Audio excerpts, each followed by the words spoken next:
ইরানের পক্ষ থেকে বর্তমানে যে ধরনের কঠোর বার্তা আসছে তা গত কয়েক দশকের মধ্যে সবচেয়ে ভয়াবহ। তেহরানের প্রভাবশালী হার্ডলাইনার গোষ্ঠীগুলো এবং Islamic Revolutionary Guard Corps IRGC সরাসরি ঘোষণা করছে যে ইরানের সার্বভৌমত্ব যদি কোনোভাবে ক্ষুণ্ণ হয় তবে মধ্যপ্রাচ্যে অবস্থিত আমেরিকান ঘাঁটিগুলো তাদের বৈধ লক্ষ্যবস্তু হিসেবে গণ্য হবে। বিশেষ করে কাতার, সৌদি আরব, সংযুক্ত আরব আমিরাত এবং তুরস্কে অবস্থিত মার্কিন ঘাঁটিগুলোকে তারা টার্গেট লিস্টে রেখেছে। ইরানের এই হুমকির আইনগত ভিত্তি হিসেবে তারা জাতিসংঘের সনদের ৫১ অনুচ্ছেদকে সামনে আনছে, যা আত্মরক্ষার অধিকার নিশ্চিত করে।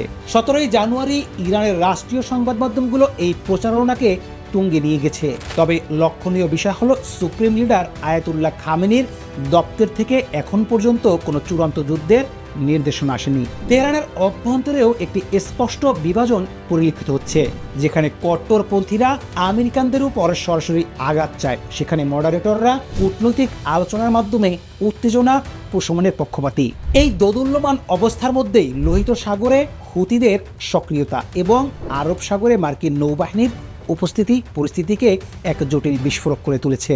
মধ্যপ্রাচ্যের মার্কিন স্নায়ুকেন্দ্র কাতারের আল উদেইদ এয়ারবেসে বর্তমানে তেহরানের প্রধান মাথা ব্যথার কারণ। ১০,০০০-এরও বেশি মার্কিন সেনা, F-35 যুদ্ধবিমান, B-52 বোম্বার এবং অত্যাধুনিক MQ-9 ড্রোন সমৃদ্ধ এই ঘাঁটিটি মধ্যপ্রাচ্যে মার্কিন আধিপত্যের কেন্দ্রবিন্দু। ইরান মনে করে তাদের ওপর যে কোনো হামলার মূল পরিকল্পনা ও বাস্তবায়ন এই ঘাঁটি থেকেই হবে। ইরানের হাতে থাকা খুররাম শাহর মিসাইলের ২০০০ কিলোমিটার পাল্লা আল উদেইদকে সহজেই আয়তার মধ্যে নিয়ে আসছে। কাতার ২০২৪ সালে ইরানের তীব্র বিরোধিতা সত্ত্বেও আমেরিকার সাথে এই ঘাঁটির লিজ নবায়ন করেছে, যা তেহরানকে ক্ষুব্ধ করেছে।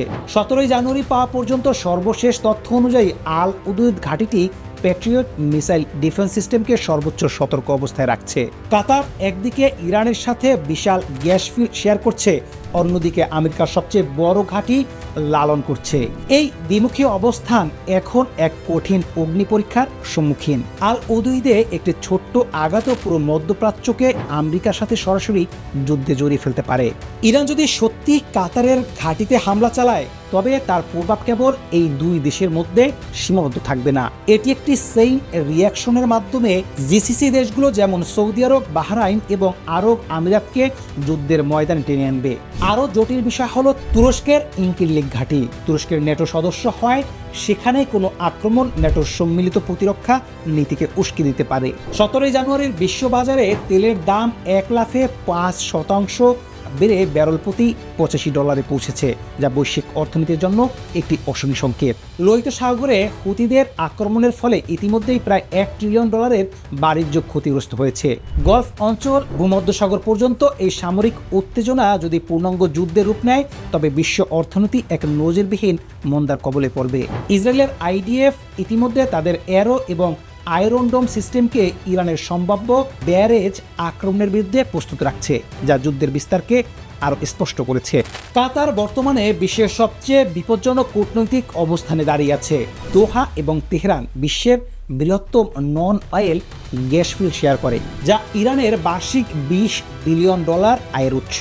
এই অর্থনৈতিক অংশীদারিত্বই ইরানকে অনেকটা সংযত করে রেখেছে। কাতারের প্রধানমন্ত্রী আল থানি বর্তমানে পর্দার আড়ালে এক নিরলস যোগাযোগ চালিয়ে যাচ্ছেন, যা অনেকটা ২০২৩ সালের ইরান সৌদি সমঝোতার কথা মনে করিয়ে দেয়। দোহা বারবার ওয়াশিংটনকে বোঝাচ্ছে যে পেশশক্তির চেয়ে সংলাপী দীর্ঘমেয়াদী সমাধান দিতে পারে। আমেরিকার কাছে কাতারের গুরুত্ব অপরিসীম, কারণ তারা তালেবানের সাথে আলোচনার একমাত্র বিশ্বস্ত মধ্যস্থকারী হিসেবে কাজ করছে। ইরান যদি কাতারের এই মধ্যস্থতাকে অস্বীকার করে সরাসরি হামলা চালায় তবে তারা আন্তর্জাতিকভাবে সম্পূর্ণ বিচ্ছিন্ন হয়ে পড়বে।